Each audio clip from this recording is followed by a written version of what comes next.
whatever.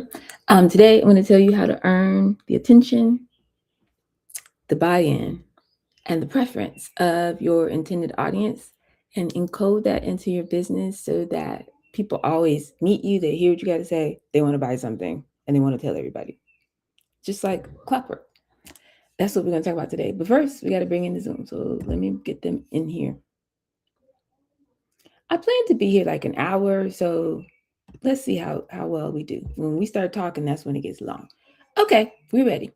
Well, good morning, good evening, what to do? How are you? Hooty hoo, happy Saturday too. I am the sound of money in your ear, doll Avant. That's D-O-double-L. I'm often imitated, never duplicated. They call me the $1 billion babe, aka the pitch queen, aka the people's coach, aka Coach Dollar Bill. And you are in the dollhouse. This is the home of the OGs. Over here, we're getting off the financial grid. Not just talking about it, we are about it. You guys, I went to an event yesterday, just Moonjug, shout out to Moonjug. Y'all better drink your Moonjug and build your business. And there were some people from the dollhouse there. And I ended up doing coaching on the spot. On the spot. You know what? I do this for real. That's why they call me the people's coach. Listen, I don't have to sit and prepare and do all of this. Although I love to prepare and have notes and all, I literally, she was like, no, don't, I have a question. And so we had a little session. Boop, boop, boop, boop. She probably just made another $100,000. Just, she's going to go run the play.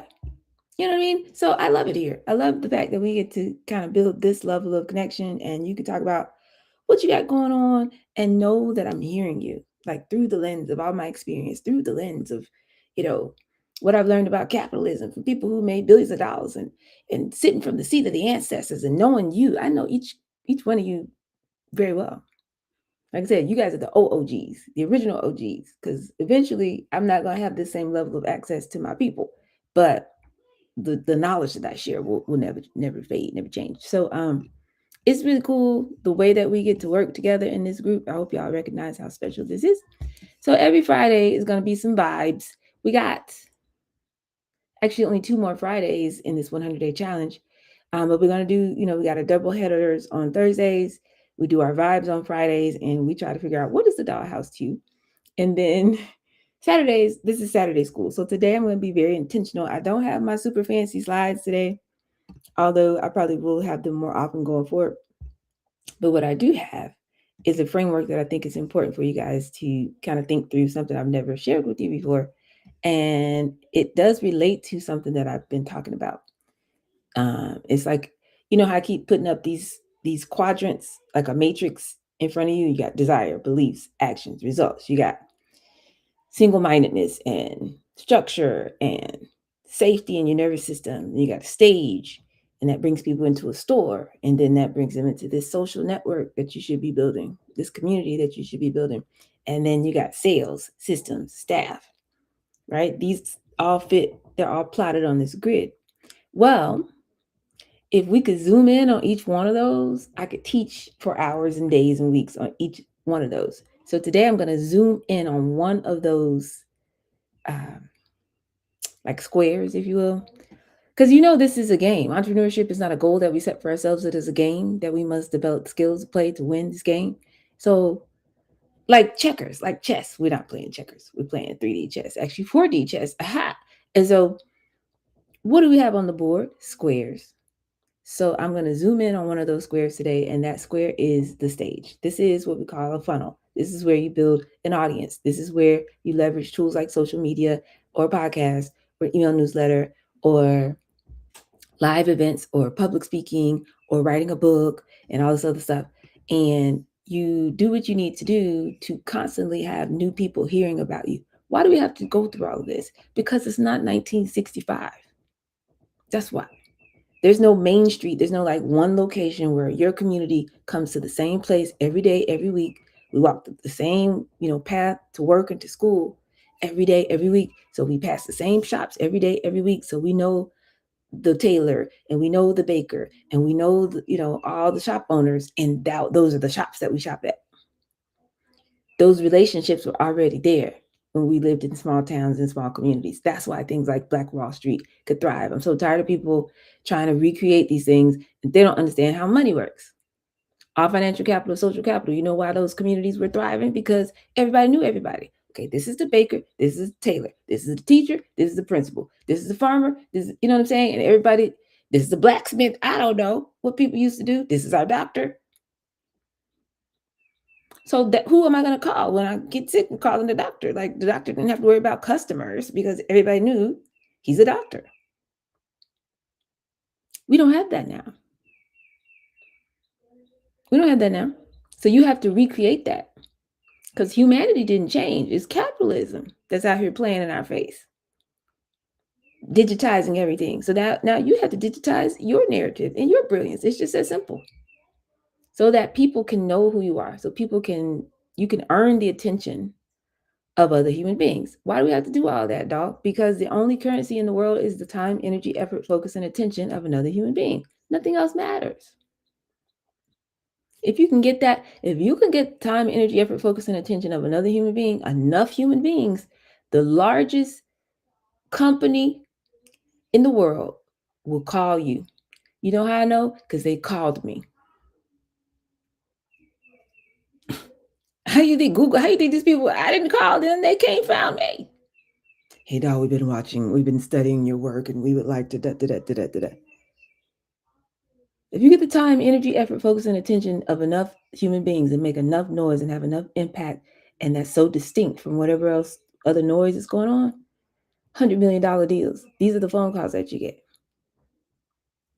You become unstoppable. So why wouldn't we spend all of our time instead of running around looking for pitch competition checks and trying to find an investor? Why wouldn't we spend time building systems and developing the skill set to become masterful at drawing the attention of human beings? That's the real currency. So anyway, that's what we do here. And yeah, that's what we do here. And so today I'm gonna teach something I haven't really taught it in this way. I think it'll be useful for you. Let us see. You tell me what you think. Uh, so here we go. This is zooming in on the part, like I said, welcome to the folks who just popped in. I see y'all streaming as well. This is zooming in on the part where I said you got to have stage, store, and then a social network, a community around your work. So let's go backwards. Do you have a way to build community around your work that people are actually engaging in? Not like I had this idea and like one person comes. That's not community. The very definition of community is that you have a group of people who have a shared emotional experience around your work, your narrative, your thought leadership, your body of work, however you want to say that. So do we feel comfortable with that? If not, I need you to be meditating. I need you to be brainstorming on what that might look like or feel like for your brand, because it matters. And again, you could do that with the email newsletter. You can sort of do it on social media. The problem is you don't own it. So you want to invite them off of that platform somewhere that you can hit a button and ask a question and you're getting immediate feedback. Some people have done this very, very well on their social, but again, you don't own it. So if they shut down your channel or whatever, then all of that energy disappears into the ether. So how can you do that in a way that you control it? That's something you really want to think about. And in other words, I can't go start a Discord, okay, for my audience. Why? Because nobody uses Discord. Like I could barely do the WhatsApp group. And that was only because we were all in the same place. At that time, it made sense. Now it doesn't make sense. People be like, okay, so I got to download WhatsApp to be in your community. It's not, it doesn't work. So you can't have a community in a place that nobody goes to. It has to be a place that people are already naturally flowing through, and now they want to intentionally choose to be a part of your community. So think about that. What kind of world building are you going to be able to do around your work? Because that does matter. School is a great tool for that. There's a lot of other community ones. I researched a lot of them. I chose school. It's very simple to use. It's not going to be too difficult for somebody to figure out how to get in there. What are you going to do? Facebook groups still work, but you know. All right, we talked about the store. What is your how you say that? Your offer letter. something for free, something for cheap, that you can sell somebody something without you having to physically do anything to get paid and to deliver the product. Everybody needs that, especially where we're headed. Because what if you have a temporary shutdown? Again, you still need to be able to transact, make some money, educate some people, give some thought leadership, and get money while you have to say you have to reset your operation, say you have to move somewhere else, say you have to move your business to another part of the country, or say you got a disruption in your manufacturing or your suppliers or whatever. You still need to be able to make some money in the interim while you're adjusting to World War V. So having a digital product, having a community that's already trained to just show up to hear you speak and show up to hear your thought leadership. You teaching them about wellness. You teaching them about cognitive security. I have safety on my metrics, my matrix, excuse me, that we went over yesterday. I could teach about cognitive security in the midst of chaos. I could teach about the calm method. Uh, uh, that's how we stay calm in the midst of the global chaos. I could teach about so many things and do it in a way that's structured. And you log in and you get a workbook and you get this and you get that and make money without having to physically show up and do anything, or physically show up and go to the mailbox and ship something. I want us all to kind of have a layer of protection around our work. So if they shut down schools again, if they shut down the world again, if you can't, the mail, U.S. Postal Service is going out of business. Y'all know that, right? What if there's a disruption or a delay, or they significantly increase the price of shipping, or, Amazon just decides that, if you're under a certain size of business, we're not shipping your products no more, or whatever. How are you still going to be sure that you have a group of people checking for you? They trust you, your leadership. Because if you have built community, if you followed the 7 C's of social capital, this is physics. If you've done the work and you went from concept to content, this is experimental, early version MVP, to be tweaked, not permanent content, but we make an effort of what our 5-star pitch should be, what our landing page should be, all these things that we come up with, but it's just a rough draft, right? Concept, content, conversations. Talk to 50 to 100 humans using the same pitch. Don't change it every time. And get the feedback. When you see that it's working, now we embed that. And then have those conversations, go through the Afro method, get all of their problem language, do the work. The Big Five has you doing this every day. Have enough conversations. Now I know how to show up. Now I know what they're looking for. Now I know what they respond to. Now I know it works. I saw it. They went crazy. Okay, cool. Do that. Now we want to take that and embed that and do it on a cadence. Do it again. Do it again. Now, how often are you going to do it? It should be a schedule now. It has to go back to structure. You cannot create in chaos. There has to be structure. Not just, we had this great workshop one time 17 years ago. This lady named Daw, it was amazing. And then you disappear into the wind. They don't know where to find you again. They don't know. You just pop up. Like you are not Michael Jackson, okay? You just pop up. It just 100,000 people just, oh my God, he's there. We're just gonna be there tomorrow. Like, no, you gotta have a schedule so people can plan their lives to show up when you're showing up. So what is your cadence? I'm going to be offering these workshops twice a month. I'm going to be doing this every week. I'm going to be showing up here at this time. This is, when are you holding space for your community? I'm going to be doing office hours. The Dollhouse is going to start doing open house because every Friday is now Vibe Fridays. Because this 100-day challenge will go on. We got 2 more Fridays. It ends on April 10th. We'll be done. So congratulations to you guys who've been doing this work every single day. Every day? Every day. April 10th will be our big Friday. It's going to be a vibe. We're going to vibe every Friday going forward. This is our new thing. Okay. And then after that, I'm going to be doing open house. The doors of the Dollhouse are open on Fridays. Not every Friday, maybe, but probably.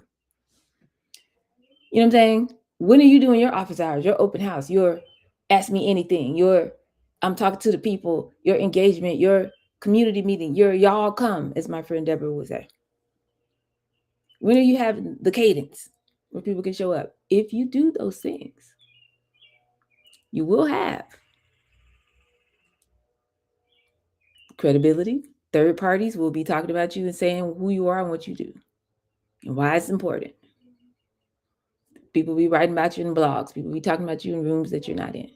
You will have the confidence of other human beings. That's what we call a brand. Most people call a brand. I say confidence. What does that mean? Because clarity leads confidence. Confidence breeds connection, and connection is the birthplace of all currency. If you have their confidence, that means they are willing to lend you their social capital. They believe in what you do and what you got going on so much that they're willing to go tell somebody else about it. They will send someone else to you and say, oh, yeah, because they are confident that they're going to have a great experience with you. Some people in the dollhouse, I've heard you make the shift. I've heard it. We celebrate you every time you do it. Because usually when we first start out, we're very unsure. We're trying this thing. I don't know. It might be this, it might be that. Nobody knows what you stand for real. And more importantly, no one cares. But after you make the shift, I have a different level of confidence where I can say, oh, yeah, y'all need to go work with her. Oh, you need to go da da da. There are people in this group because y'all doing a whole lot of networking. I'm not going to stop the networking. But listen, there are people in this group who offer things that sound really important that every business owner should have. And you'll notice that I've never recommended them. Why is that? Because I can't be confident. One day you're going to meet them and you might get this version of them. The next day you meet them, you might get a totally horrible experience. I'm not going to risk my social capital. Be like, dog told me to come over here. This was garbage. Like, I'm not doing that. You see what I'm saying? So until you get a cadence and a consistency around your work, which comes from having clarity about what you really do, you will never earn the confidence of people who are willing to recommend people to you. And certainly they might buy from you one time, but I guarantee you they won't be back. I guarantee you they won't build community around what you do. They'll take some information. If they could figure out what you were talking about, they'll take that information and they'll go head on. It won't turn into this engine that lives outside of you. So you must pass the test of the cadence in order to get the confidence of other human beings. But if you get that right, you have community. And I said all that to say, as the economy shifts, as things go on, I don't know what my supply chain is going to be. I don't know what my industry is going to be. I don't even know if they're still going to be doing venture capital in 5 years. I don't know what's about to go on. You know, prices double, triple. If inflation does this, if the war does that, we don't know. But if you have community, as long as the internet remains up, because one day they might shut that down too. Or they might do something with the power grid. I told y'all to go get some generators. I've been saying it for 2 years. Everybody's looking at me crazy. It's a priority. You need a generator. But as long as we can do this on a digital format, even if they do another lock in, shut down, go home, stay home, whatever that is. If you have community, you're up. Okay? Because you can leverage and figure out a way and y'all can exchange something of value. I'm going to do some kind of program. I haven't figured out which one yet. I will have people to pay me in XRP. So cheap right now. People are like, oh, of course, but I don't know how. Ha, I got you. That's going to force you to take my free course so you can learn how to go buy some crypto and stop acting like you don't need to know how to do this. I keep telling you they're about to reset the financial system. Why would you be the one who don't know nothing? And they say, don't worry, you don't have to figure it out. Just come over here and take our digital thing and just do whatever we say. And you mindlessly, blindly walk into this thing that's going to have you trapped on the digital control grid because you don't want to learn how to go on your phone and go on your computer and get some digital assets. So as long as we can exchange, we could be all right. But if we don't have this idea of what community is, and we don't have a way to walk people into our work on the offer ladder, the whole thing breaks, the whole thing collapses. So you must have that. But today, what I want to zoom in on is the stage. Because remember, stage, store, which is what I was talking about. What are you selling people in your offer ladder? And your social network or the community that you're building around your work. Today, I want you to think about those squares, those 9 squares, the S cycle of acceleration, and we're zooming in on the stage. Okay? Stage. Now, here we go. This is my question. I want to ask you this question to start. You might be in a meeting. This has happened to all of you. You might have been in a meeting when you started your business, maybe if you used to work for corporate or you started a new project or whatever. You probably had this thought. Now, you might not have had this thought because I actually never had this thought because I always operate from this 4D. I don't know what's going on with that. You have to ask my parents. But that's why they call me crazy, because I'm just always like on something else. But most people will ask this question: how can I be different? How's what I'm doing? How can I make what I'm doing different from what everybody else is doing? These are meetings. Like we sit in these kind of low frequency corporate meetings. Well, okay, how can we stand out in the marketplace? All this kind of really antiseptic, find your unique value proposition, BS. Because what makes your shea butter different from everybody else's shea butter, right? And then you got to sit there and come up with something. So when people do that, then they start trying to invent stuff, like a new category, a new vocabulary, some kind of new frame of reference, to just make up stuff that sounds cool or different. If you go on your GPT and you say, okay, this is what I do, help me make it sound different, it's gonna come up with all this random stuff. But you shouldn't start there. You shouldn't do that. And the reason being is because if you take that to the marketplace, you're gonna get crickets. Because nobody has time to sit here and figure out some new word that you could. The person that I need to be talking to is not on here. You making up new words. I'm not saying you can't make up a new word, but if it doesn't have any meaning, if it doesn't immediately resonate with your people, there's no value in it. People who are here to buy and pay some money, people who might be busy, people who are skeptical, they do not have time to sit here and try to decode and figure out something that you thought was clever, that you made it up in because you thought it sounded clever. We're not getting rewarded in the marketplace for being clever or for all this extra effort and, oh, this is a great name. Like, no, it matters if it means something to people. Do they recognize it? Do they see themselves, or can they immediately connect to what it is that you're saying? Are they having a visceral reaction to it? Okay. So moments of recognition are what you should be building in your business, not things that sound novel or cool, or like, isn't that so clever that I came up with that? Like, no, it's not clever unless people like it. Okay, we're not in seventh grade. We're not getting a grade on paper. The job is not to be clever. This is not an academic exercise. This is encoding something that's going to make you some money. Okay, so they call this positioning, but not the way that they teach it in boring school and class, not the way they try to teach it, air quote marketing, or in a business book that you probably read. Okay. I'm talking about something that makes you the obvious choice before you ever really get into the details about what your product is. They're like, I want to work with her. I want to work with her. I want to work with him. Just by the way you talk. It happened to me last night. I'm minding my business. And somebody across the room said, oh, you need to talk to her about, oh, you want to be an entrepreneur? You need to talk to this woman right here. They didn't tell her what I do, nothing. They just walk over, just looking at me like, well, somebody said I should be here, so now I'm here. And I was like, well, I'm gonna tell you exactly what I said. I said, well, so you want to be an entrepreneur? I go into Debbie Allen mode. I don't mean it. It just happens. You know, she say, so you say you want fame. I said, oh, so you want to be an entrepreneur? She said, yeah, because I have a lot of ideas and something, whatever she said. I said, okay. I said, listen, I'm Doll. What's your name?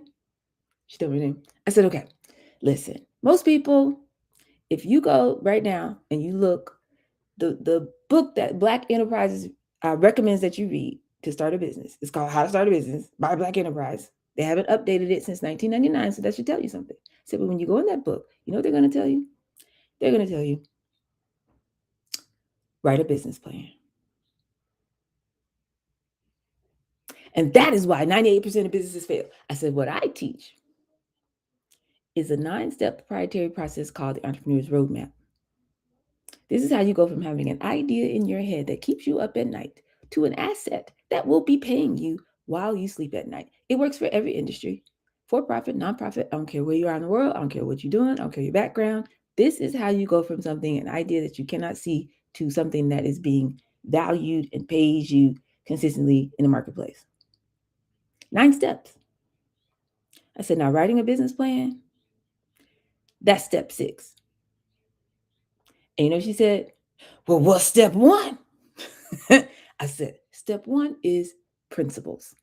There are first principles of entrepreneurship. Most people don't understand what entrepreneurship even is, how money even works, and this is why they don't make money. She said, well, what are the principles? I said, there are many. I said, for example, why do you want to start a business? You want to make some money, right? Yes. Okay.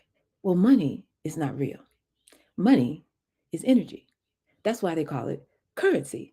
Like cash flow, like rivers flow through banks, like liquidity. You know what I'm saying? And she's like, oh, yeah, my friend talks like this. I said, okay. So you check with me. She said, yeah, okay. So money's not real, right? Mm-hmm. Money's just energy, right? Mm-hmm. Now, I said, so what is real? I mean, how does that turn into I give you money when I want something, you give me money, you want something, right? Yes. So what's real? It's the time, energy, effort, focus, and attention of another human being. I said, where did this product come from? Somebody had to get it out the ground. Somebody had to make the glass. Somebody had to do the thing, right? Time, energy, effort, focus, attention. She's like counting. She's like trying to memorize. Okay, yeah, time, energy. Okay. I said, now, if that's the only currency that there is in the world, money is just what? A representation of that, right? Yeah. Okay, cool. So if you could figure out how to talk to a human and turn a human interaction into a transaction, you can what? Make money, right? She said, oh, yeah.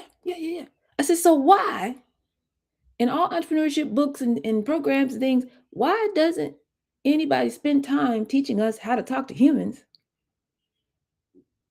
and communicate something that we've spent time, energy, effort, focus, and attention on and present it in a way that makes them want to spend time, energy, effort, focus, and attention on it? And we get that exchange and boom, that's your money right there. Am I right? She's like, yeah. I said, so it seems to me like we should be mastering this skill. Yeah. And she said, uh-huh. I said, okay, you know why? I said, because all financial capital is social capital. And so, she's going crazy at this point. She's like, wait. She's like wanting to write it down. She had to write it down. I said, no. I do this every day. I do this every day at 2:00. She's like, hold on, where? How can I also do this every day at 2:00? And so we try to figure out, I'm sending people to the WhatsApp. I can't do that anymore. I'm figuring out a new place to send people. But anyway, she's like, are you on YouTube? Like she's doing all the things. So I can send her all the links. And I went on and on and on. My point, if you could talk to people the way that I've been training y'all to talk to people, she hadn't seen no product. She don't know what I sell. She didn't know nothing about my books. She's never seen the roadmap. I'm just having a conversation. Before they ever get into your product, they should be ready to lean in with you, talk to somebody else about you, excited about you, all the things. So here's how we do that. That's what I'm going to tell you that I do today. This is what you call your stage. This is when people first walk in. Like I just got here now. I don't know your songs. I don't know your album. I never listened to it, never streamed nothing that you got going on. But I was in the lobby and I heard your voice and I said, oh, and I had to come in here and see what in the world is going on. Who is that on that microphone? Okay. So you don't spend time trying to be different. You spend time focusing on making a connection. That's something that's immediate connection with people. That's more valuable than trying to be different and try to be cool and try to be, you know what I'm saying? I heard a song this morning, very different, and I didn't like it. Nothing wrong with the song. The girl could sing, music was cool. I just, but they were trying, you could tell they were trying to be different. Like most people do this, so I'm gonna do this. Like, no, it's got to be a connection first. That's more valuable. Okay. That's the foundation of everything. So please stop with the being clever. Like I said, the person that needs to hear this is not here today, but you know who you are. We listen to the replay. Okay. So listen, mental model that all of this is based on. When people wake up in the morning, I say this to you guys most days that I talk. When people wake up in the morning, they're not waking up thinking about you and the technical details of your product. Nobody's waking up and saying, which is why we got to keep doing the exercise of what is the dollhouse. Because while I know and I love the poetic, what it means to you guys, this dance with our intuition and all of that. Nobody wakes up in the morning and says, I would like to dance with my intuition today. So while I will be encoding that language because it's beautiful, I can't start with that because that's not in the heads of the folks that I want to invite into the dollhouse. Okay. So when people wake up in the morning, they have their worldview already installed, like a program, like a computer program or operating system, right? They have a belief about what their problem is. Like I'm telling people they're failing because they skip steps on the roadmap. I mean, I know that, right? But I can't say that to you and I just met you now because you're like, no, I'm failing because I don't have no money. I need an investor. I'm saying I don't know what I'm doing. I need a partner. I need a budget so I can hire a marketing agency. I need to run some ads. That's what you believe about your problem. So it don't matter that I know the answer. I can't start talking about what I know. I got to start where you are. And I repeat this every day because it's going to click for you guys eventually. Let me see. Let me finish this thought and then go, Tracy. So people have a thought about beliefs about what their problem is, what their solutions are, what's possible for them. They get really, really focused. Okay, I just need an investor. Okay, I just need an investor. Okay, I just need an investor. Okay, I just need to hire somebody. Okay, I just need to hire somebody. Okay, I need some help. I just need some help. I just, so it don't matter what you're telling them. You can't come in telling them that's not what you need. Yes, it is. They will argue with you. I don't know what you're talking about, but this is what I need. So you got to meet them where they think they're supposed to be and walk them to the actual solution. Okay. They have beliefs about what kind of person gets results, what kind of person stays stuck. They have beliefs about what's really possible for them. They have a story that they're already telling themselves. They had a category in their head about what you do. If you say business coach, I can't quite go there with that one yet. I got to find it. Because when you say business coach, they already have an idea of what that is from all these other garbage people and placeholders out here who've been doing it wrong and teaching entrepreneurship wrong. So they're going to put it in category. They don't even know you. They already have a place to put you when you start speaking certain language. So you got to find the middle ground between something they're already on and what you already do, what you really do, rather. And the 5-star pitch is what bridges that gap. Go for it, Tracy. You said me? Yes. Oh, well, I was gonna say I am here. You said the person you're talking to is not Oh, here, you but I see, am here. you said that. It's probably, You said that. I'm the person I'm specifically. you said The person I'm specifically have in my mind when I'm like, don't be trying to sound clever, is not here. But I mean, you're very poetic, but you're doing right. you're doing great. You're doing great. So it's fine. You're fine. I'm not. But I have this. I have this now. Don't spend time trying to be different. Focus on making a difference. I like that. See what I'm saying? There you go. That is proper use of your talents, ma'am. Right there. I like that. Making a difference. Exactly. So they think I need an investor.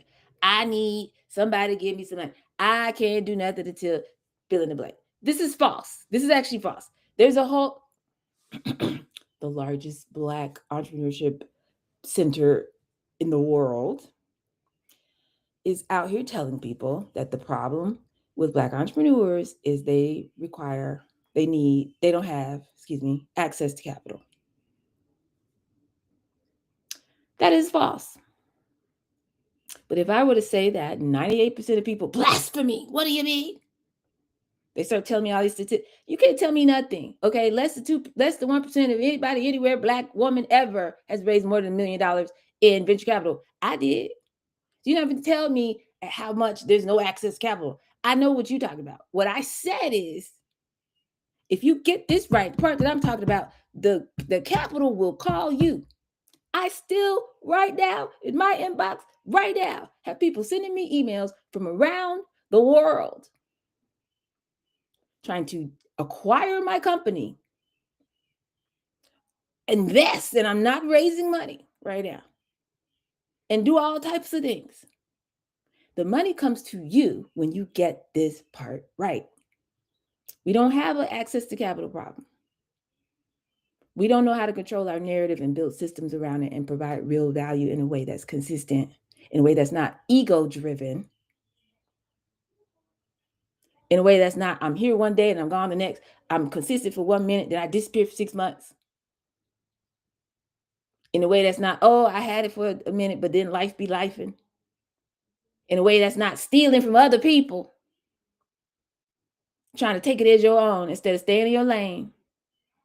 We don't have it. We don't have we're not anchored, okay, as a people. That's why Black businesses don't succeed. Don't tell me about access to capital. Because the richest among us, our ancestors in the 20th century, who made millions and millions of dollars, that the names of these centers that we are in, we name them after these people who made millions and millions of dollars. They didn't have no accelerator to give them access to capital. They didn't have a program to walk you in and take you to the heads of the person so they could write you a little, what I'm gonna do with this little check? What I'm gonna do with $10,000? If you're running a real company, $100,000 is not gonna do nothing. What are you gonna do with that? It's gonna be gone. It's not going to change your business if you don't know how to talk to humans, turn a human interaction into a transaction, and turn that into a system that's going to replicate and repeat itself. So we stop playing these games. So my point is, I can't start off saying that though, because if I go in and I say we don't have access to capital problem, unless I'm giving us keynote or something, you know what I mean? They're gonna be like, okay, I can't talk to you because I'm looking for an investor. So what I can say is, I could teach you the secret method that I use to raise $2 million in capital. You think you need capital. So you're going to be like, oh, yeah, I need that. So you're going to come to my workshop. Now, once you get in there, I can say whatever I want to say. I can teach you the 5-star pitch, and I can say, but this is a recipe. This is just the first step. I just told you flour. There's some other things you're going to need in this thing to make it a pound cake. Would you like to learn how to make the whole pound cake? Yes, I would. Okay. Then I invite you in to my community. See what I'm saying? And over here, I could tell you, you don't have an access to capital problem. Okay. So no matter how much you know on the back end of what you can teach people, if you don't get good at bringing them into this world by meeting them where they are, that transaction, that transformation never occurs. So that's what we're going to learn how to do today. Yes, go for it. Trace? Is there an equivalent to like a cold plunge priority framework that can help us make the switch? I'm watching I this is like my third or fourth 100-day challenge. I'm moving. I'm in hectic times at the house, yet I feel like I'm 10 toes down. I'm grounded in what I'm doing, yet I'm still not on point with everything. And then a small example of this is like a week ago, I purchased a new holder for toilet tissue in the restroom, which I really needed because the other one was like hurting my shoulder to get it. It was like behind me. But every time I go to the restroom, I'm always reaching behind me again to the thing that was hurting me that's no longer there.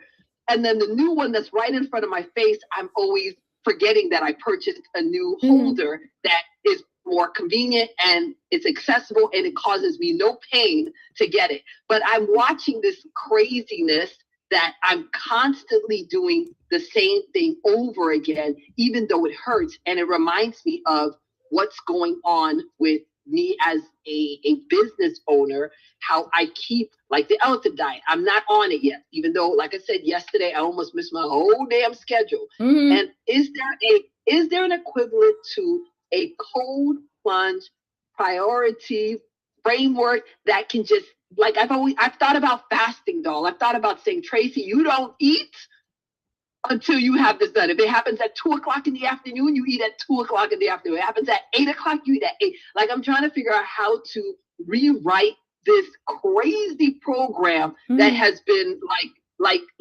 manipulating me for most of my life, if not all of it. So the short answer is repetition, which is why I started doing 100-day challenges, because people are like, 100 days, nobody's going to do 100 days. And I'm like, nobody makes any money in their business either. So, I mean, this is not for everybody, but repetition.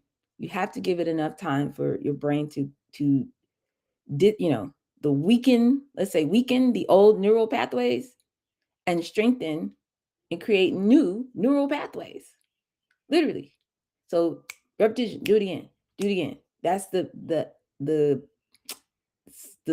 the real answer. But with that, yes, you could put parameters in place in your environment.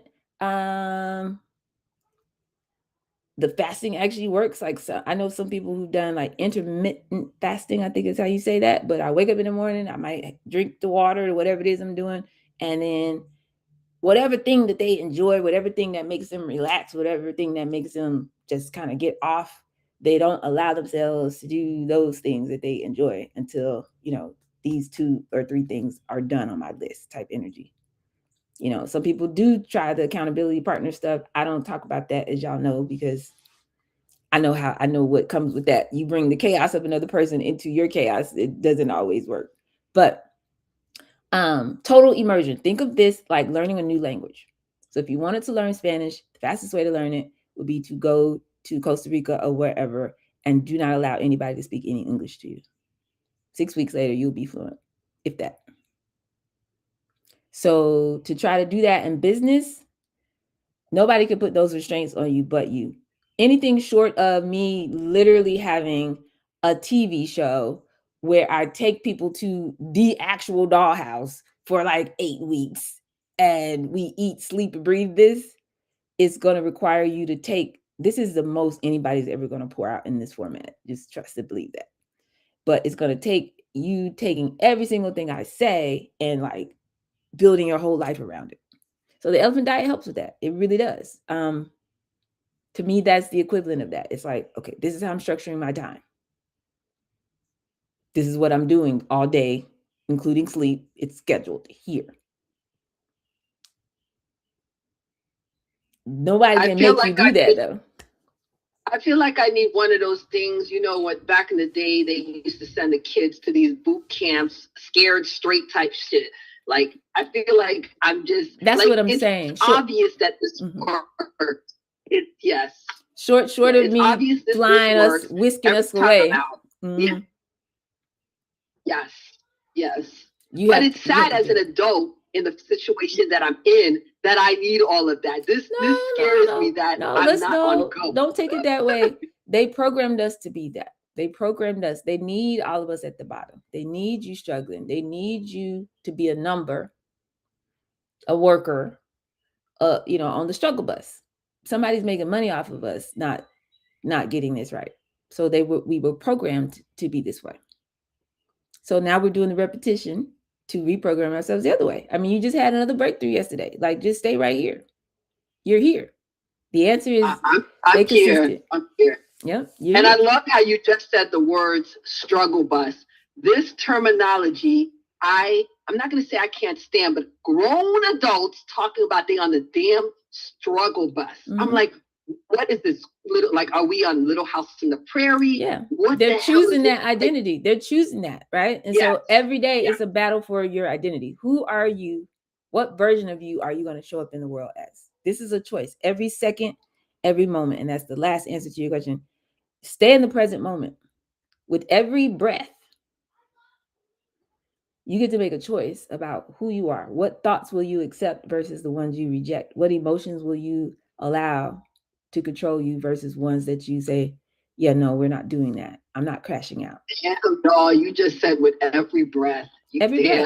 Damn, deep. That's deep. That's deep. That's the real answer. Yes. And then people be like, oh, no, okay, fine. But if you don't do it with every breath, every thought, every emotion, every time intuition speaks, right here, do it again. It's a heartbeat. I'm still her. I'm her now. I'm her powerful. now. And I'm her now. And Yes, I'm her now. I yeah. So that's why everything becomes music to me, because that's how you have to live. I'm not looking around. I'm not considering anything else. I'm her now. What are we talking about? And everything comes from that. Eventually, I won't have to actively think about it, because that is repetition. And my brain is going to see, your brain is designed to keep whatever you're doing, to keep it going. That's what your brain is built to do. And then when you say, okay, we're doing something new, it's like, no, we're not. I'm doing what we're doing. It's like, no, we're doing something new. Yeah, are you sure? No, she didn't mean it. Okay, we're doing what we're doing. That's your human technology. We're going to keep doing what we're doing. You're like, no. We're doing this now. The brain is like, oh, well, I don't know how to do that. So then it starts scanning the environment. Your reticular activating system gets activated. Okay. Your limbic system starts firing up. Okay, we're looking for this thing now. So now I see opportunity. I see the school. I see the babies. I see the principal. I see the now I got new thoughts and new things are firing now. Because we're doing this now. So as long as you keep feeding that, it's a thermostat. As long as you keep feeding this new frequency, your brain's gonna be like, okay, this is what we're doing now. And then your old thoughts and your old emotions and your old friends and your old habits and your old environment, you need to straighten up the house. You know what I'm saying? Find new places to go work. All the things that you're actively doing, you gotta now move it over to the new. The things I used to do, I don't do no more. Places I used to go, I don't go no more. Yes. The things I used to eat, I don't eat no more. The people I used to Yes. listen to, I don't listen to no more. Yes. That is the cold plunge. And it's an everyday thing. So go from anxiety to action. Yeah. Stay in the present. I could do one simple thing that I want to do that I've been hesitating on is planning, like picking my clothes out at night before I go to sleep, packing my lunch before I go to sleep, so that when I wake up in the morning, no matter what happens, I'm not in decision fatigue on what to wear and what's going in my lunchbox. I just want to go. That's a simple thing I could do at night that my focus is better at night, but I still let's do this. Let's do this. Let's do this right now. Because this is what I'm teaching you. As you Tish said, this is a great idea, a real live dollhouse experience. I would sign up for that. Ha! Y'all, what if we had a weekend, meet me on Thursday night, and we're not coming out this room to Sunday night? Some type of okay, we're gonna figure something out. And so everything that we saved on our phones that we claimed we were gonna post is posted. Something like that. That sounds cool. Okay, I'm gonna figure that out. That sounds cool. Okay, listen. This is what I'm saying. You just said if I fix my lunch the night before, that's gonna help me. But my clothes and my lunch, like get it all. So, I know exactly what I'm wearing. So here's what we do. I literally would not allow myself to get into the bed. Okay. Until that's done. Every night. If you gotta put not literally nails, but some books, something uncomfortable in the bed. Do not get in the bed until your clothes and your food is out. You know what I'm saying? And just every day. Eventually, you won't have to push so hard. It'll just be a part of what you do. But that's intuition telling you that little one thing is gonna change, gonna shift something for you as you go through your day. The next day. So make it very intentional that you're gonna add that to your habits. All right, we'll do. Well, it's done. Yeah. Yes. So that is the cold plunge. It's in the moment. Every breath. I got it. Yep. I love that question. Thank you. Okay, so the things we talked about this. Okay, I'm always reading the wrong thing. Okay, here we go. We already talked about that. I'm trying to get to the notes for the day. Okay, so how do we get this stage going where people can hear you talking and they're already connecting to what you got going on? That's what we want to do. So 5 letters. We're probably not going to cover it all today because I want to give y'all some time back on your Saturday. But we're spelling the word arena. We're not just doing a stage, a little bitty stage in the school cafeteria. Think arena. Arena. The positioning that you want to do, the thing that you want people to believe about who you are and why your product is important. This happens in the mind of your new potential buyer. So we got to show up in their mind in a way that gets them excited. I'm going to have slides for this tomorrow, but I'm introducing this today. If we don't show up in a way that it's anchoring them and making them feel seen and all that, they bounce off. So arena stands for this. And then I'm going to stop talking, let y'all ask any questions, and we're going to pick up on this tomorrow. ARENA. A stands for anchor. That's what they already believe. So I got to meet them where they are.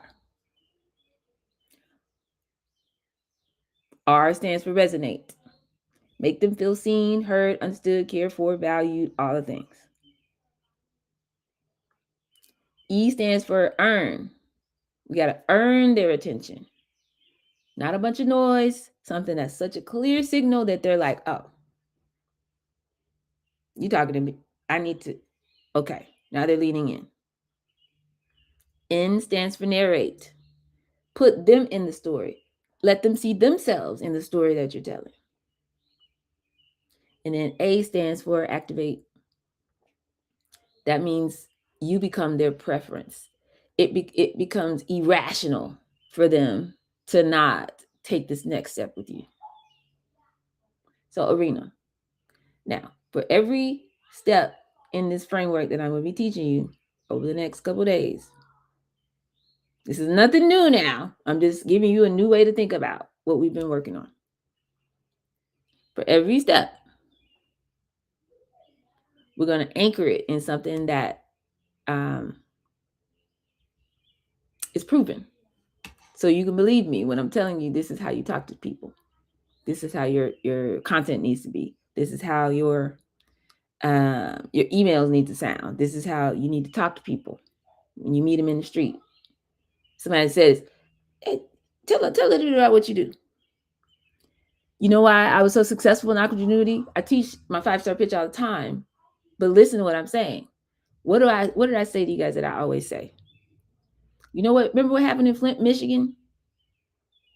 And people go, yeah. What does that do? Anchored. It started the conversation where they already were. They already had an emotion about what happened in Flint, Michigan. That's crazy. Or they say, my cousin is from there. Or I can't believe, da, da, da. Or how's this happening in the United States of America? Like, da, da, da. That's an anchor. They're already locked in. They already had all these feelings. They were already talking about this at the house. Can you believe this? So don't skip this step. You got to anchor whatever you're talking about, whatever your content is, whatever your product is, however you want to position yourself, what you want your brand to be known for. It's got to be anchored in something where they already are. So a lot of people like our brand, like, again, shout out to Moonjug. This episode and all episodes are brought to you by Moonjug Water. A lot of the work that we do now for Moonjug would not have been possible in 1985. Because people were like, what do you mean? Drink out of the tap? What are we talking about? Just water is water. Well, some years back, I dare say Flint certainly helped with that because I was doing my work before I knew Moonjug. And it went from 50 some percent, 54% of adults saying, oh, I don't know about this tap water, to literally 87% after Flint happened. So everybody's like, wait, what? Okay, hold on. What's in my water? So that's why my tagline was, what's in your water? Because everybody was saying, well, what's in my water? It's an anchor. So you got to talk about what people are already talking about. If everybody's saying, I need to do better, I need to get my health together, that's what we're talking about. But 20 years ago, nobody was maybe on that. So you got to meet people where they are. You know what? This is getting ridiculous. I need to figure out, I'll never be able to buy a house. Would I ever be able to buy a house? What if I don't have a job? What if I lose my job? I better hurry up and get a house before I lose my job, because then I really won't qualify. Like, this is what people are talking about. So that's what you should be talking about. Anchor in something where their mind already is, their existing mental model. Okay?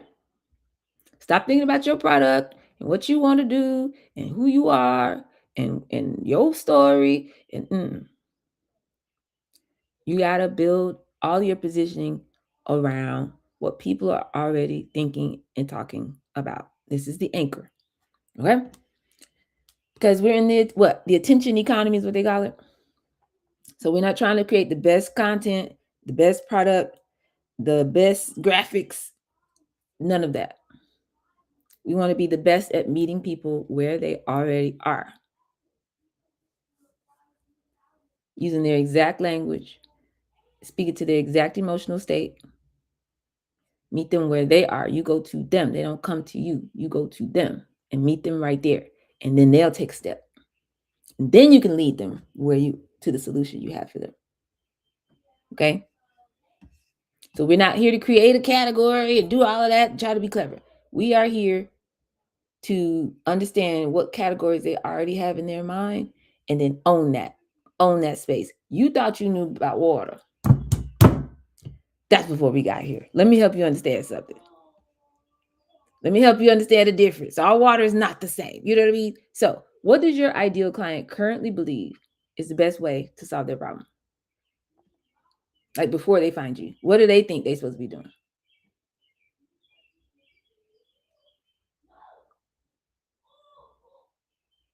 So you can answer this question. I'm gonna stop right here for today. Unless y'all just want to talk long. You can answer this question. My client, my buyer, my customer currently believes that blank is the only way, the best way to solve their problem. They are frustrated because why? They have already tried what? Now, I want somebody to try that. If you have another question, that's fine too. But I want you to tell me, here's the problem that my potential customer is struggling with. They currently believe that blank is the only way to solve that problem. They're frustrated because blank, they've already tried blank. Somebody try that. And you can ask your question as well. Go, Tracy. Okay, so for me, one of the students said yesterday, they asked the question I thought was beautiful. A black boy, high schooler, he was like, "What can you do? That's great." And I was like, "It can teach you how to get high off of your own breath." And that was like something that all the students were wow. And I can even add on, it can teach you to how to get high off of your breath and your own body. But I think this is something. And then the principal was like, "Yeah, I don't like doing yoga because it's just too still. I don't want to be, whatever." I think this is something that people do have in their head. Yoga essentially is something that is a waste of their time, or something that is not. They want to do real things. They want to do real things. They're not here to stretch. If I only have an hour to work out every couple of days or 3 times a week, I'll be damned if that's going to be stretching. That's the non-workout. So I think addressing what can yoga do for me, and this feeling of it being not the workout, I think these are something that people have on their mind. Okay, so they currently believe that what? They currently believe that yoga is not necessary, maybe a waste of their time. What can yoga do? They believe, what is it doing for? Why do I need it? Okay, you're still giving it to me from your lens. So let me help you You're flip right. it You're around. right. You're right. It's You're okay. right. You're right. So You're what right. is the? Yeah. I remember we did this the other day. So pick one lens. If we're talking about the high school kids, what is their problem? Yeah. How do they see it? The problem, the thing they don't know, or whatever. What are they trying to solve for? What is the problem? They wish they had what? God, what do they wish they had? That's a good ass question. Well, if he's saying what can yoga do for me, more time maybe. Like, do you want to do something worth his time? You don't. Yeah, I'm not Like why? sure actually. To be Okay, quite honest. this is where we always start with why. I need to know why these children are excited about yoga. Why? Do they want to be in That's a good shape? question. Do they want to get back in tune with their spirit? Do they want to what is it? You need to know. Why are you excited about yoga? Why are you looking for Well, some of a them workout said that, plan? yeah, they might. Some of them definitely said mindfulness, but I think this whole thing about getting high off their breath, everybody was just Google Gaga over that Yeah, aspect. but why? So there's something about that that Okay, makes sense Tracy, to them. you have Why? homework. Because everybody, okay, maybe everyone's trying to have an alternate reality, or they're trying to be. No one wants to be regular. Like being normal, I guess, is boring. I think that's what Eminem says. It's like people want to live extraordinary. Okay. They want to be different. Okay, they want to be different. Let's go with that.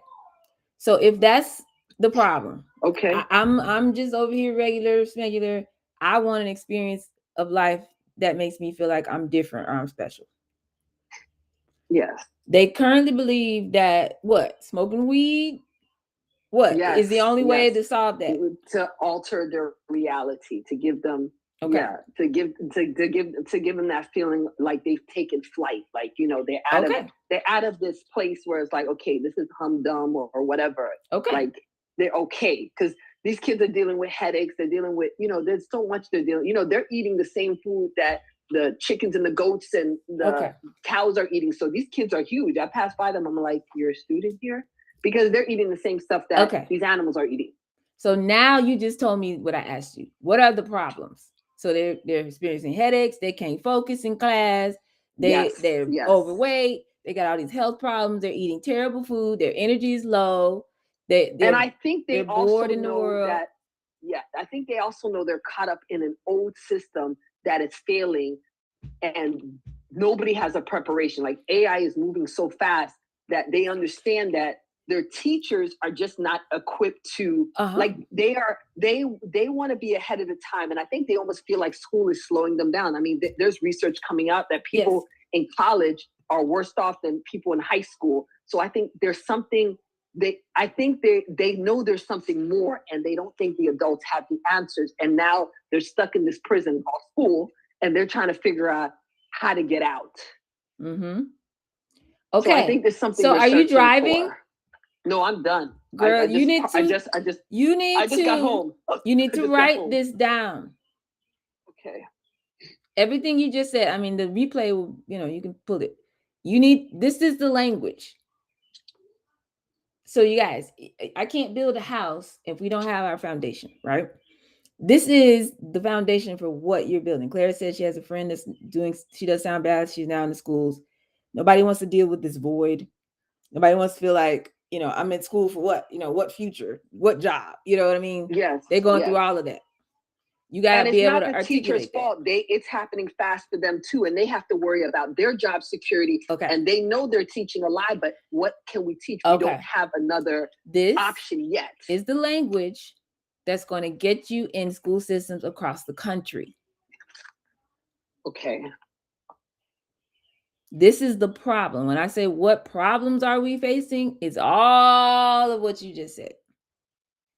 Okay. Now, they currently believe that the only way to solve that is smoking weed, wasting time scrolling on social media, whatever. We'll go through that. Teachers and principals are probably frustrated that the kids are just totally disengaged, and this is like they're over it. They've already tried, and questioning their intelligence and questioning their authority, like, you know, even their homework. There's probably AI doing it. They can't do nothing about that. There you go. Students are frustrated that, you know, nobody has any answers for them. The parents don't know. The teachers don't know. There's no path. You just sending me to school for what? It's a farm at this point. I'm just a sheep now. They're frustrated, right? Yes. Interventions. What have they already tried in the school system to address this kind of stuff? That's a good question. I guess people are definitely dealing with mental health. There are probably counselors in there. Sports are still, I mean, I hear there's no, like the school I went to, there's no after school programs. So that's been taken out. It's fascinating, the schools that they have this year. So I don't know all the systems that they have in place. I think more control, the policing, more control. Okay. This is good. I hear them begging kids to come to school. This is something new that I didn't know you had to beg a child. Like, they're giving us because they're saying, what's the point? What's the point? Yes. Attendance is a big issue. You hear the gold, right? You hear the money in this. I hope I've attuned you to hear the sound of money. This is money. Okay. So we got to start talking like this. This is the anchor. This is the foundation that we're going to build everything else on.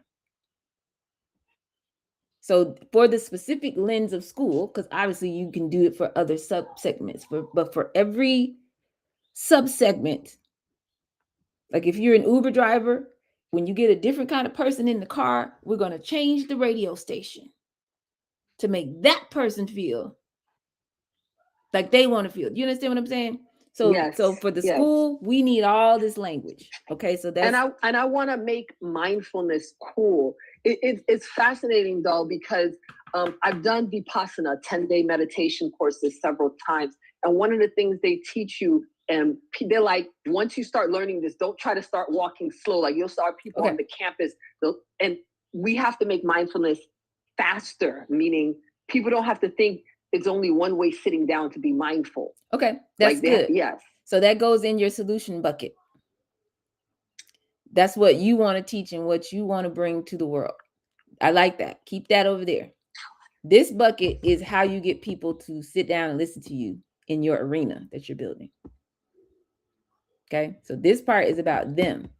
That part is once they get there and sit down, you got all these tools. These are your songs. This is your body of work that you're gonna sing in the concert. That's one of those, what you just said. Okay, but right now I'm saying, how do I get people in the arena to sit down and listen to this concert? Okay. All right. So boom. So we got that. This is our anchor. Everybody's doing this exercise. I'm gonna go over it again tomorrow. I'm gonna have slides, just like I had yesterday. But listen, okay. So we're spelling the word arena. So R stands for resonate. Make them feel seen. So once you start talking like you just did, they're gonna stop. They're like, yes, she gets me. She's talking to me. Okay. So we're not positioning ourselves as the hero of the story that we're getting ready to tell, because I keep telling you guys that your customer is the hero. You are telling a story, though. You have to become a great storyteller. So you want them to know that you feel it and understand, not credentials, empathy. I see what you're going through. I understand what it feels like. I know you've already tried this, and I know why it didn't work. And just by repeating that back to somebody, they feel seen. Their guard drops. They stop being defensive. They stop being skeptical. They're like, somebody finally understands what I'm God dog it. They understand. And that moment right there is more persuasive than anything else that you could try to do to try to sell somebody something. They feel seen. They feel themselves reflected back to them. You just became a mirror, not a billboard.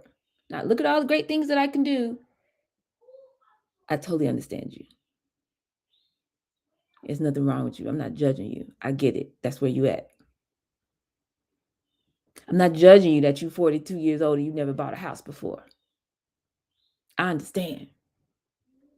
I'm not telling you crazy like your family. Why you don't get your life together? You at this big age, you still haven't figured out how to I understand. Like it's not just in your head. Yeah. You know, this is a real thing. Yeah. Yeah. Y'all, if we start showing up like this, come on. And y'all going crazy in the chat. Parents are not parenting. That's the first of all, if Desta don't stop quoting these song lyrics, I be trying my best, because I will jump off track and start singing songs. Y'all know I'll do a whole concert. Yeah, no, but I mean, this is not a lie, but it's the problem. So it's sad, but it has layers upon layers. I know. One is so many single mothers out there. It's a lot. And so look, and then the single mothers raising their sons as if they were their husbands, so they ain't got no damn responsibility. See, so it's like it too just much. keeps perpetuating. So the more you talk like this, the more they're gonna stop everything and listen to you. They're going to cancel. We had a staff meeting this week. It's supposed to be a teacher work day, but we're not going to do that. We're going to have Tracy come in, because Tracy is going to help us get these kids together. You see what I'm saying? The more you talk like this, the more it's money. Now, I have to say this. Van Hunt, one of my favorite artists of all time. We actually work with him. Same producers. Brilliant. I don't know nothing about him and what Halle Berry got going on, but as a musician, literally one of my favorite songwriters. So that's very specific reference. Shout out to you for even knowing who that is. Going through the comments. Parents aren't parenting. Come on. Yes, break down mindfulness. I agree with this comment. That's too big, too vague. But again, remember, that's on your solution side. So I'm not on that right now. But mindfulness is curiosity, creativity, the power of questioning, power of observing, developing more questions. I'm teaching y'all mindfulness, by the way, in entrepreneurship, but I don't use that word. Mindfulness essentially not being ashamed of being human. And I see too many people ashamed of their feet, looking like feet. That's all right. It's craziness. I know. But see, that they get that when they're in class with you. But if you lead with that, they're like, what do you mean ashamed to be human? You see what I'm saying? You see the difference?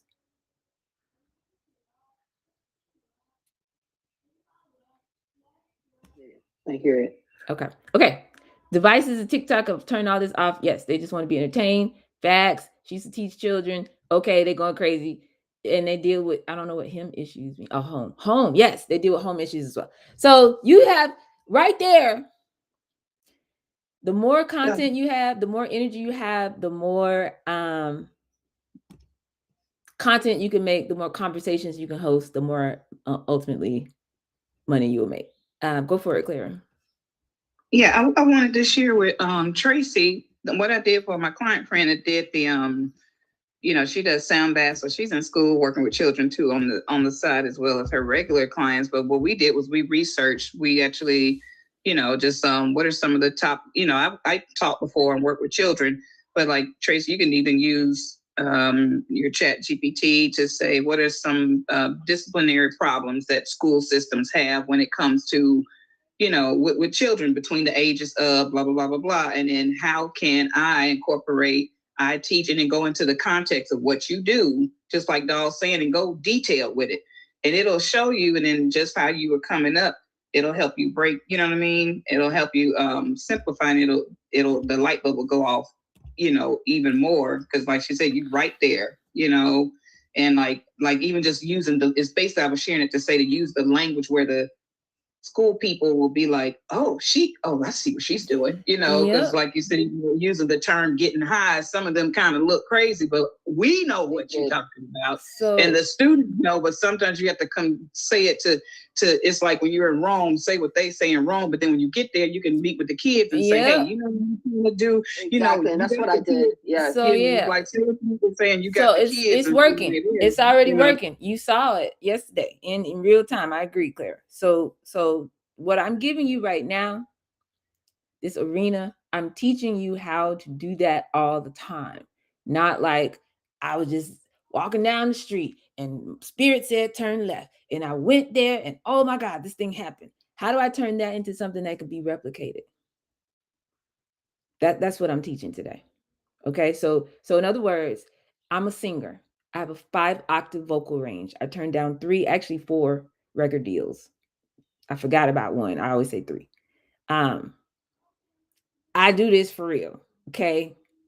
I'm out of practice and I still can get on stage and do what I do. I don't even vocalize no more. Vocalize just means using your whole instrument every day. Okay. But just because I was feeling the spirit was moving one time in church and I got up and they said, come on down to the front. Sister Dolly, Miss Dolly's daughter is here and she's gonna bless us with the song, and I was in my emotions because it was an emotional time and I just walked down the aisle and got the mic and the organ was playing and people were crying and stuff, and I had that moment. That is not the same as being able to, every time I hit the stage, I'm going on a 156 city tour for 9 months, and every time I hit this stage, every single time, they get the same experience from me. I'm in arenas. And everybody in there felt like I was singing to them. Anytime, every time, all the time. That's what I'm teaching you how to build.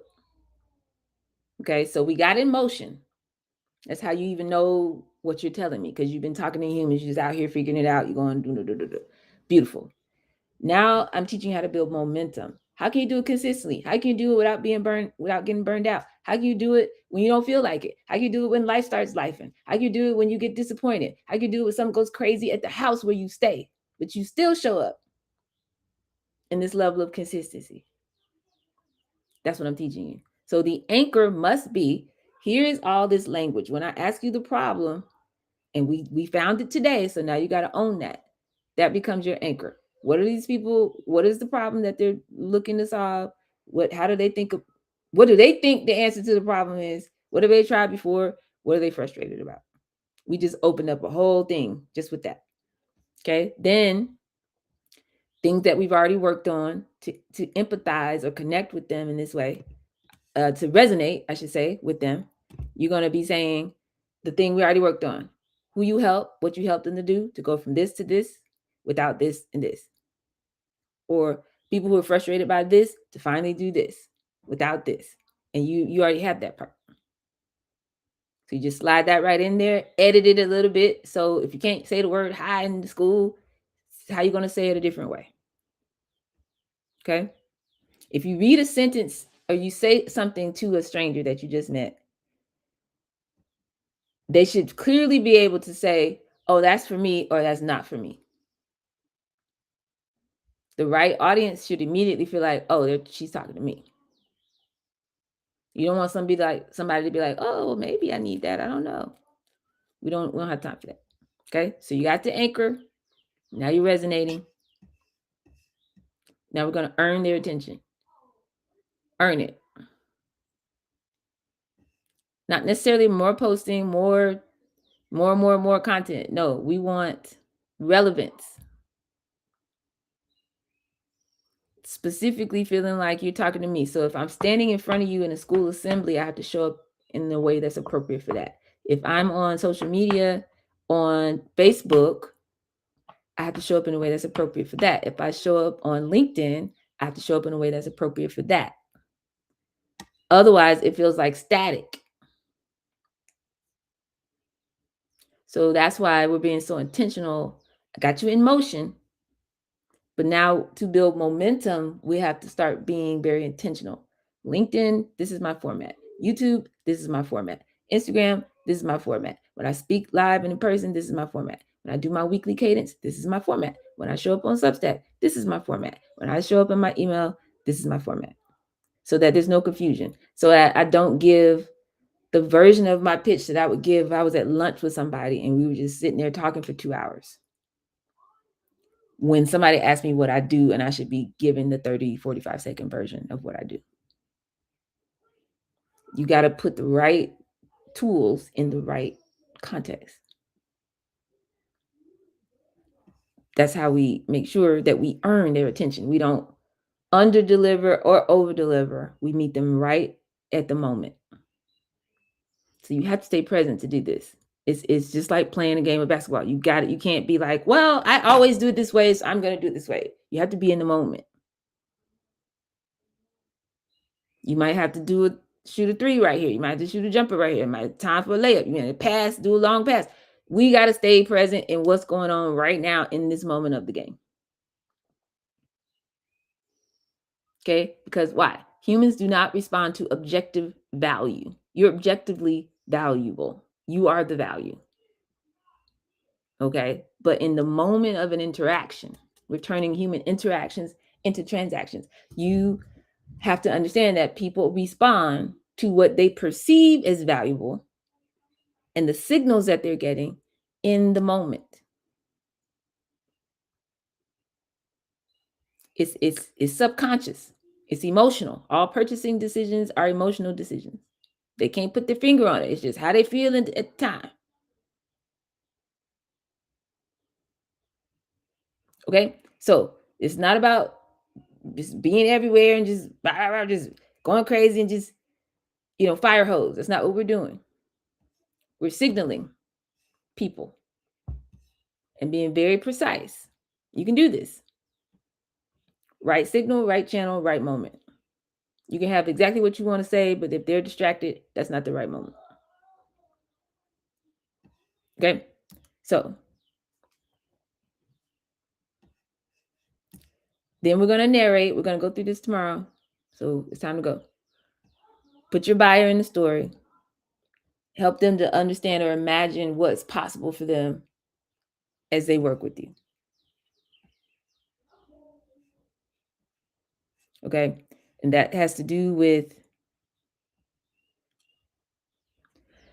excuse me, that has to do with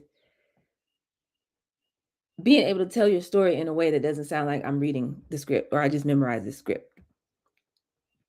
Being able to connect to exactly who you're talking to in that moment. So we're going to talk about that. Like, for example, when the part of the pitch where you say, before working with me, my clients usually feel like this. After we're working with me, they go through this. And the way we get them there is whatever your approach is to mindfulness, for example. So just that simple, something that you wanted to go and have a dissertation about, you solved it in 3 sentences. You don't tell me an intellectual abstract idea. You tell me a human story that somebody you're talking to can relate to. Before working with me, most entrepreneurs say they feel overwhelmed and frustrated. They've been doing their business 4 or 5 years. They're not making no money. They don't know what's going on. They feel like they're all over the place. After working with me, they usually feel like they know exactly where they are in their business and exactly what they need to work on next. And the way I'm able to get them there is by teaching them the entrepreneur's roadmap.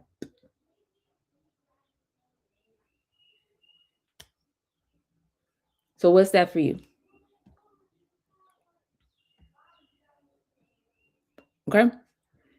The more you talk about people and their experience, the easier it's going to be for them, for people that you're speaking to want to follow you somewhere. So in other words, the more you pitch without talking about yourself and talk about other humans that you've worked with, that's what I mean. Okay. All right. And then the last thing, I'm done, and y'all can ask questions and we can go. Making it easy for them to say yes to you has to do with you making their next step very obvious.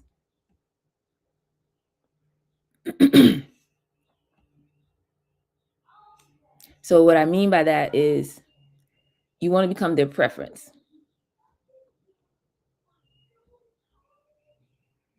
So most people, they go through this, they have a great conversation, they do all these things, and then it's like, well, send me a proposal. And that's where we start to fall off. Because now your proposal is not closing the loop. It loses all of the thing that made the connection, and you try to start sounding smart and deep in scope and deliverables and timeline and pricing and whatever. And nobody's feeling that. So here's what we have to do instead. We have to find a way to get clarity and trust and taking away the risk of working with you. So what did we establish in the first step? Clarity. I'm going to go over this again tomorrow, y'all. Clarity, trust, and their defenses were down. Clarity. I know what you're talking about. You're not saying words and phrases that mean nothing to me, but you thought they were clever because you made up this word and you thought it was cool, but I don't know what that means. I need clarity. So you talk in my language, not yours. Trust. You talk about people who sound like me. You talk about the problem as if you know me already. So I trust you. And then you made that connection. I'm not judging you. I've experienced it myself. Everybody I work with feels the exact same way. They don't feel like there's a risk. Their defenses are down. They feel like, okay, I can listen to this person. They get me. We do all of that. After that, there has to be a consistent, clear signal, clear next steps. Not like, so I have 37,000 options, you decide. You can find me on LinkedIn, you can follow me on Twitter, you can do this, now I'm confused again. Now we just went back to static. Well, let me get you a proposal, and it takes 3 weeks to get a proposal, and you don't know what the pricing is, and you're all over the place, and you don't follow up with them. They ask you for an email, and 2 weeks later, they still don't have it from you. Like, okay, we just lost all of that trust that we built. So you have to find a way to make it so simple, like the easy button, like Staples used to do. A simple way to activate and start leaning in with you, working with you. The next step you want them to take, it should be boop, activate. Yes, I would like to do this. Boop, activate. Can you get your process that clean? I recommend everybody start with this. This is my starter pack. 9 times out of 10, if you haven't been eating or drinking this way, you're going to need to do, here's what I recommend. You have a large family? Okay, here's what I recommend. For your home, this is what you need to start with. Or why don't you do a starter pack so you could try all the flavors? You know what I'm saying? What's your budget? What's your end game? Okay, if that's your goal, I would start you right here. How can you make it so easy for them to just activate? This is the work, y'all. This ties into our business model. It's a lot to think about. But if you get this right, more people who come into your world and hear about you, less of them will bounce off and more of them will come on all the way through this journey and walk with you. Okay? So what do they already believe? They feel seen when you say what? Like you said, they resonate when you said the line about getting high. Okay, we got to change that because they asked you to, but you know what they're really trying to communicate. So find a way to do that. How do you earn their attention? How do you put them as a hero, showing them that regular people just like them have had this experience before and after? And what's the very simple step that they could take to activate working with you? Before, after. That's it. You should be able to answer these things. So we got a lot of responses even on the stream. People were like, hey, I would come to the lock-in weekend real life dollhouse situation. She said, I'm in. That sounds like a fun plan. I'll figure that out. It's warm outside, so what better time than now? What better time than now? What is all this in the chat, child? Okay. Somebody said I should block this person. I'm not going to do it. Anyway, any questions, comments, concerns, challenges, feedback, perspective, and personal story time before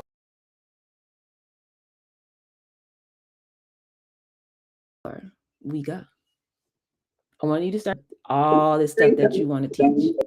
Around and drop mail. I walked down to the mailbox, but I was going to say this was good because I actually did something after we spoke yesterday, and I was actually when I was like, let me look on TikTok. It was something I was looking for, and then they were doing this talk on AI, and the guy had a question: is it a threat or a convenience or something? I forgot the actual question, and so I was just listening before I actually tapped the screen, to join. And so I was just listening, and I was listening to what they were saying. I was like, no, let me share some knowledge with them. And so I started talking, and then the guy pulled me, and one of the ladies, she was reading my stuff, and she was like, hey, would you like to come up and share? And I said, if it's okay. And I went up there and I actually spoke, and I'm still like kind of private and whatnot, but I spoke and shared, and so many people were interested in what I had to say, dog. That was a bold move, for me. Mm-hmm. And kind of like the one-on-ones, but I'm getting over that, so I can do the groups again. Mm-hmm. But it really encouraged me, and I spoke, and then there was another guy that is really heavy into AI too, and he came by and confirmed a lot of things that I was sharing, to kind of educate people. And then one of the persons, it was another person in the group that went to the fellowship that I went through and confirmed everything. And so what you shared today really helped solidify some stuff with me. So it's like, okay, let me go and finish my school, because I was like, well, I don't want to invite them to the house and ain't nothing in the house. Exactly. Meaning like, but so that just encouraged me. I just wanted to share that. It gave me some clarity on things what to say when getting my, getting everything together, and yes. It encouraged me to continue to work on where it doesn't sound like a script. Mm-hmm. Andrew, where it doesn't sound like a script, or where it sounds more natural, yes, absolutely. And just to the people, because and he said the same thing that you said a couple of weeks ago about hiding, when Micaiah said the same thing too, like, yeah, we got to stop hiding. And the guy was, I was telling him, I said, and I just shared, I said, sometimes I kind of looked at my stuff and I was overthinking, and I felt like, because everybody was like, look at this person, look at that person, do this. And you want to try? I said, well, I don't want to be like them. I want to be different. I said, because what have to offer, everybody's teaching surface stuff. I'm not coming from that surface place. I want you to know it, so that way, no matter what tool you use, whatever it is, you understand it. And so, and I was telling him, I said, I kind of found myself hiding in the wings because I've been ahead of this stuff for a while. I just kind of just been laying low or overthinking and uncertain. He was like, no, we need you in the BLK community, and he was like, what you just encouraged me, I just went to go sign up for their class, and I'm going to reach out to you because he does financial stuff. And he said, well, I want to connect with you. Do you know I had over 30 followers? And so now I was like, that's okay, Lord. Beautiful. So Clara, this is what I'm saying. You were the one and you missed the first half. This is what I'm telling you. What I want you to just practice doing is don't focus on, I want to be different. I want to sound different. I spent 25 minutes on that part. I know why you're saying that. But what I want you to say that's going to give you a system that's going to have you 30 people every day coming into your community, what you need to focus on is anchoring the way you talk in what people already feel right now. You don't need to focus on, well, everybody's teaching AI. Well, I've been talking about AI. Well, that's not what you want to focus on. Focus on what is the problem that people feel. And I know you've told me this all many, many times. They feel overwhelmed. They're just AIs. They don't know what's going on. It's too much. They don't even know what that means. They don't know where to start. They don't know how to use it. They don't even know where to begin. Okay. What do they believe that they need to do to solve that problem right now? What do they believe? They believe they need to, they want to understand it. And just being in there and reading the chats and reading the comments, people want to know. They want to know. They want to know, is it going to take their jobs? What can I do? And I'm like, okay, so I need to position it to where, and I shared with them, I said, track with me. I'm asking you, that those are the problems. That's what they're struggling with. That's what they feel is a problem. I'm asking you now, with all of those problems and the things that they're concerned about, what do they believe that they need to do to solve that problem? Some are still, they don't know. Some don't know, and some are saying, okay, I need to learn it. I really need to learn it. I'm ready to understand. I'm ready to okay, I see that this is more important and I need to learn prompting, or I need to learn what it is and how to use it. I need to just, like that. I can say that much. Okay. So like they think they need to go learn some prompts and go learn how to do something. Okay.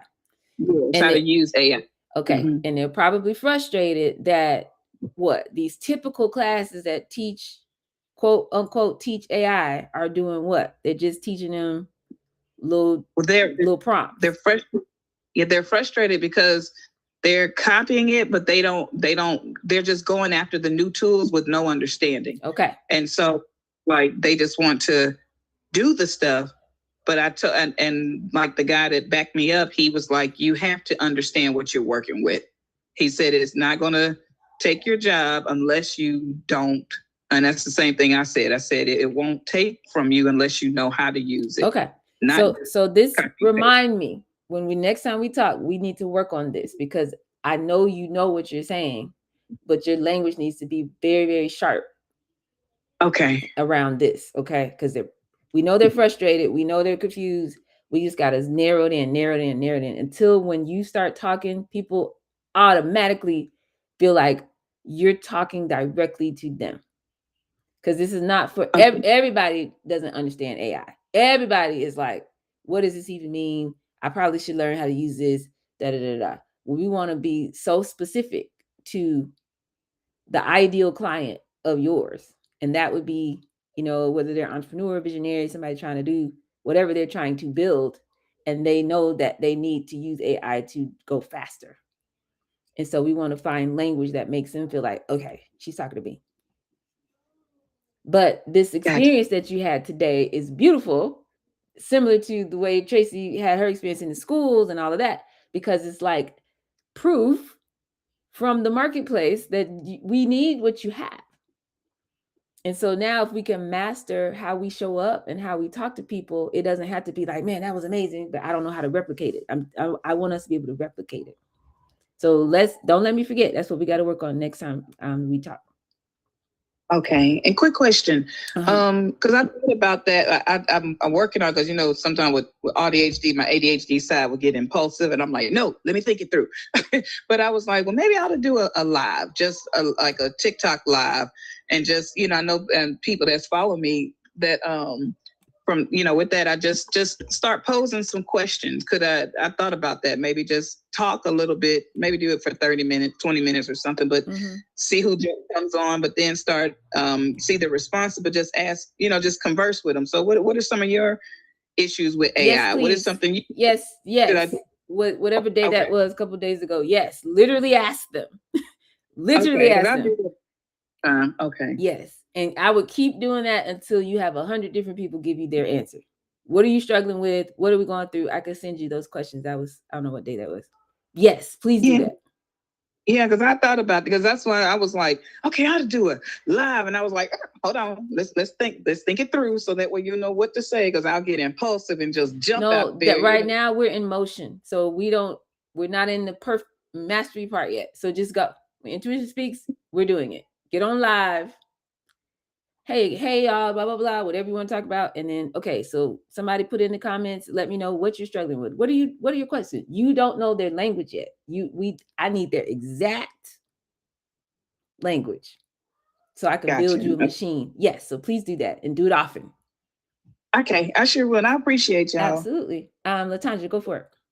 Yes, I just want to briefly run through mines just to hear Okay, it yes. out. So they're struggling with prioritizing their needs, and my customers believe that it's selfish to put their needs first. They're frustrated with guilt, and they've already tried having some alone time. Mm. Ooh, say that again. Say it again. My clients are struggling with prioritizing their needs. Mm-hmm. My customers currently believe that it's selfish to put their needs first. Mm-hmm. Frustrated with guilt, and they've already tried having some alone time. They don't Okay. feel having that alone time. It still feels as if they're missing their family or missing being needed at work or whatever the case. They Okay. still comfortable in that alone time. So how do you bridge that gap? I give them the it's an awareness part of them to recognize that their needs are important. It kind of goes a little bit into the mindfulness thing that they have to sit still in that space. It's an acceptance, Okay. as we're talking about a shift. So I have the ABCs. So it's the awareness of mind, breathing techniques, which gives them the stillness Okay. and the calmness to relax in the moment. I like that. So what I just heard was you could say, what they're struggling with and they're frustrated by this and you've already tried this, but listen, you don't know what to do in your alone time. And they're going to be like, I never even thought of that. There's a specific way you need to show up, because see, we are the ones with the capes. I think you use that language sometimes. Yeah. We come and save everybody, but we're frustrated because we know we need to do something for ourselves and all this kind of stuff, but we keep feeling this guilt and da da da da. What if you could finally get what's that outcome that they want? The specific outcome they want?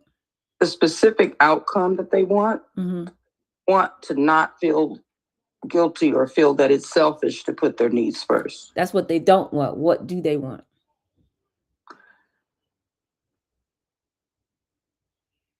They want to feel fulfilled. They want to be happy, essentially, as simple as that.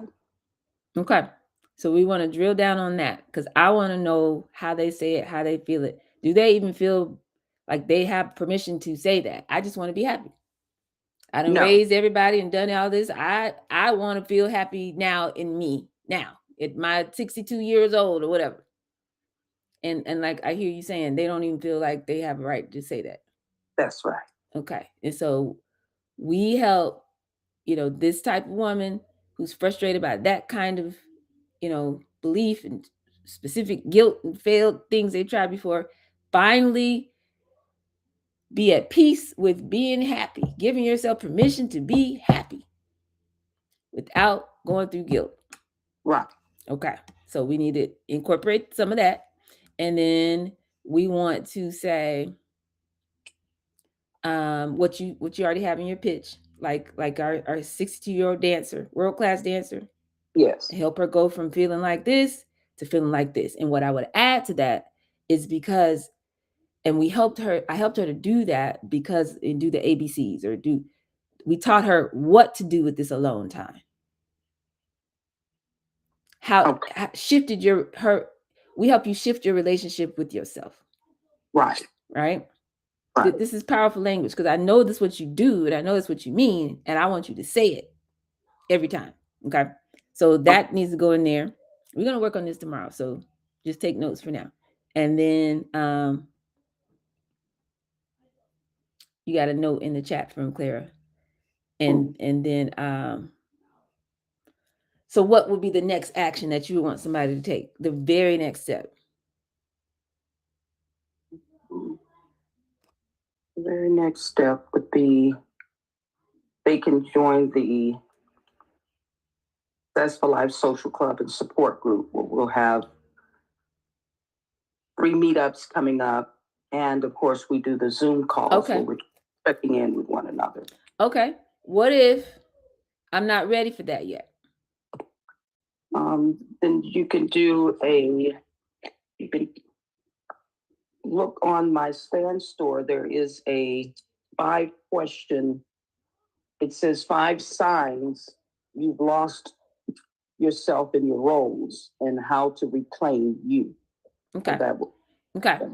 Yep. So what I want you to do is kind of sit in this energy of what we just unpacked, because I hadn't looked at it that way until you said that today.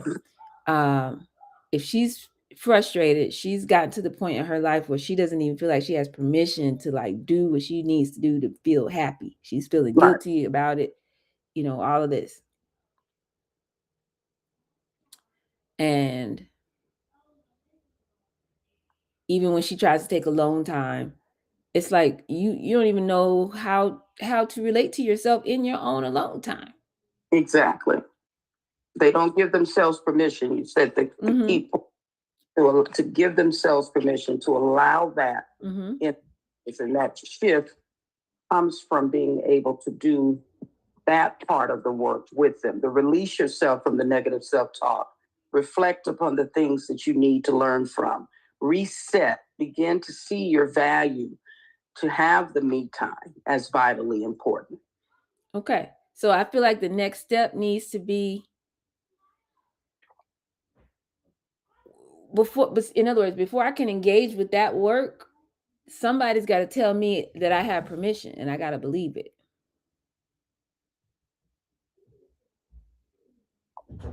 Yes. So what type of experience could you create that helps them with that conversation with themselves? Does that make sense? Yes. That's what I feel like part of your, not that you get rid of what you have, but what is that very next step? Like if I'm literally so caught up and I'm lost in my marriage and now I'm divorced and I was lost in the kids and now they gone to college and I was lost in this and now,